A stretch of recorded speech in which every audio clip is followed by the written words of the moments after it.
What up? T-Bob here. And Jake as well. And look at you. You done stumbled upon little OTB Saints, where we bring you all the latest black and gold coverage. Who are the Saints going to draft? Who's going to be their quarterback? What does the salary cap look like? All that information and more. Hope you enjoy it. Like, subscribe. As far as the New Orleans Saints go, Scott, it's kind of interesting because they, too, are looking to climb back a bit. Let me ask you a kind of a like bird's eye view question here, because there was a lot of debate over this offseason of, like, is it the right strategy for the Saints to go after a win now approach?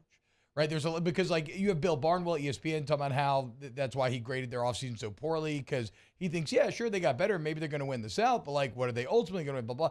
Do you think the Saints should have rebuilt, or did they do the correct thing in trying to get as good as possible for this season? I definitely, if you can win now, if you're a few pieces away, if you're 5 guys away and you can go fix it in free agency, I think you try to win. Because the one thing we've learned about Mickey Loomis and the Saints, and since Sean Payton got there in 2006, every year is a win now mode. There's never been a time where you sit there and say, yeah, this is a waste year. How fun is that if you're part of the Who Dat Nation, you're part of a Saints fan base, and just to say, nah, we're taking this year off? No, that's not what this organization is about. They're about, if they can win, they're going to try to win. Every single time they go out and they sign somebody, they draft somebody, they get a new coach, it's, can they help us win now? That's the NFL. It's the business of winning. Why would you try not to win? Well, obviously, I mean, they're trying. I mean, they're making moves. They're signing, Foster Moreau. They're signing Derek Carr. They're making some of those moves. So what, Scott, do you think of those moves? Obviously, last year, Andy Dalton was the quarterback after Jameis started the season. Now you've got Derek Carr. What do you think about the move to bring him in and kind of go all in with him? I love the move, and I love it for multiple reasons, especially when you look at the NFL, you look at the divisions you play in. You played all those teams twice, and you start looking around the NFC South. Tom Brady's gone. Matt Ryan's gone. No Cam Newton. Carolina's starting over with a rookie quarterback who I think can be a pretty good player, but they're going to have to protect him. They're going to have to put good players around him early on. Atlanta, do they have a quarterback? They have some good pieces. Terry Fontenot, who was a Saints front office exec, now he's a GM for the Falcons, has done a good job. But quarterback is young. And if you want to see how Tampa Bay's doing after Tom Brady, go YouTube Kyle Trask and Baker Mayfield competition and look at some of those throws. So from all those perspectives, your first job in the NFL is to win your division. You win your division, you're hosting a playoff game. Yep. Right or wrong, you can be 7-9, you're hosting a playoff game. So I think Derek Carr gives you should be winning the NFC South. You have the best quarterback. You have the most experienced quarterback. You have the best roster. So you should be winning the NFC South and hosting a playoff game. So that just goes back to my other point. Why would you be in win now mode? Because your division is probably as down as it's been in a while.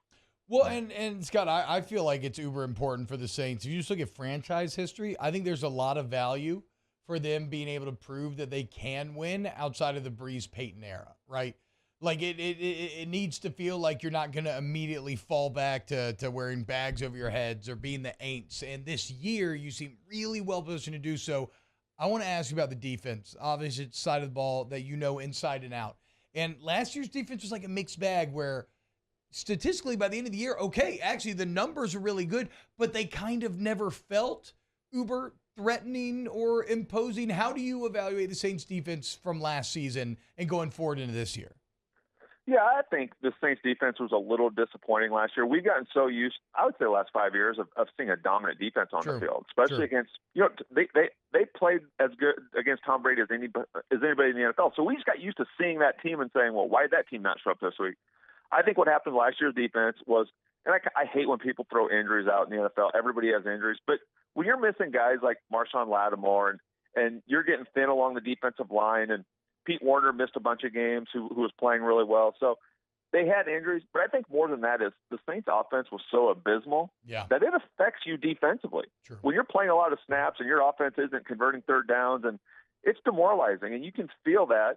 No different than there were games where we didn't play well on defense and the offense is scoring 45 points and getting into shootouts. So it's all part of winning.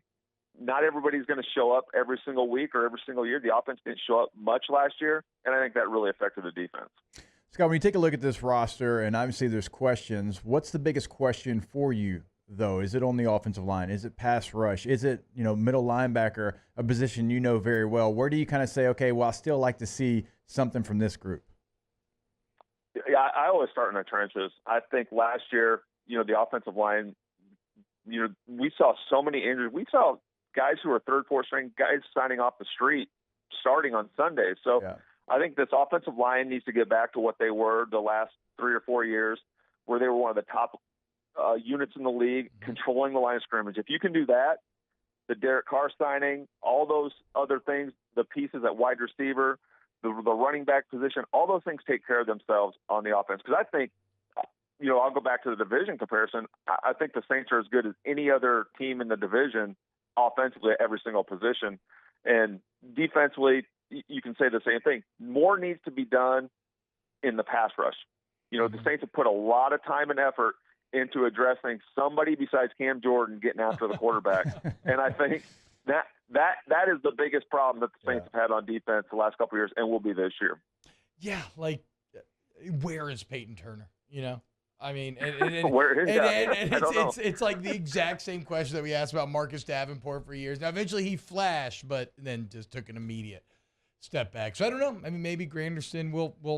What about their secondary though, Scott? Because from what I'm reading, that group actually looks like it could be potentially one of the best groupings in the NFL. There's a lot of Alontae Taylor to hype coming out right now. Even then, it looks like maybe Bradley Roby set to play, be the number one at nickel, and then Taylor and Adebo kind of fighting for opposite of Lattimore. And then, of course, you got May and Matthew at safety. That feels like it has the potential to be one of the better groups in the league.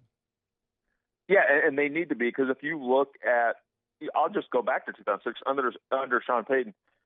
The years where the Saints have been the best, have had the best teams, is when the secondaries played the best. Yeah. And, early on when we were there, we played the Bears in year one and lost in the NFC Championship game. Our secondary was not very good.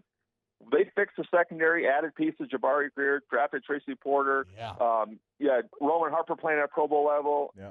So they fixed the secondary, and you saw a lot of things change. So the guys you mentioned are certainly talented enough to have one of the most dominant secondaries in the league. Now it just comes down to, can you go out there and can you be multiple on defense? Because Dennis Allen has been very multiple, and when he can play zone and he can play man and he can get exotic in his fronts and looks, if you have a defense who can do that, you don't have to just play cover 2 and cover 3. You can really get after people. So I think this secondary, the experience they have, the talent level they have to just lock people up on the outside, you'll see a lot of different looks defensively. Hey, last one, Scott, before we let you go. You mentioned Sean Payton a couple of times. Obviously, your head coach, longtime head coach for the Saints, now going to be the head coach for the Denver Broncos. So, how do you think, initially, obviously they went all in with Russ last year, didn't work out. Hackett didn't make it through a full season. Now Sean Payton takes over. What do you think it's going to look like there in Denver? There's going to be a huge change for sure. I'm going to admit, I texted him and told him he looks horrible in orange because it looks wrong to me. It looks so bad. He looks so much better in black and gold. It's really odd. I'll be rooting for him, but my former teammate Zach Streep is now the offensive line coach there, so I've had a lot of fun with him, going back and forth, asking him who these guys are that they're drafting, kind of taking digs at him because I said to Zach, I was putting all of our Saints draft picks, what they're going to do. And then I put on our little group chat, I said, nobody cares what's going on in Denver. You guys play Mahomes twice a year. And he got a chuckle out of that. So they're in a very tough division. Yeah. But I'll say this, the one thing about Sean Payton, you saw him at his press conference. They told him about Russell Wilson and all of his trainers and all these guys in the building. And Sean looked at the media guy who asked the question and said, I don't know. I've never heard about that. But as long as I'm the head coach here, none of that will be going on. Yeah. Sean Payton will bring instant respect to the locker room. He'll treat everybody the same. And I think that'll change life and change the culture in Denver. Yeah, Scott, only if he can stop smoking weed. Looks like he's gone native. How did that? Yeah, I know. He's really adapting to the Mile High City. How did that not gain more traction in the life of social media on draft day? Yeah, and it just kind of gets swept under the rug. This guy's untouchable. It's kind of insane, right? In an age in which Laramie Tunsil drove the news cycle thanks to a gas mask for 3 days, everybody's just like, okay, yeah.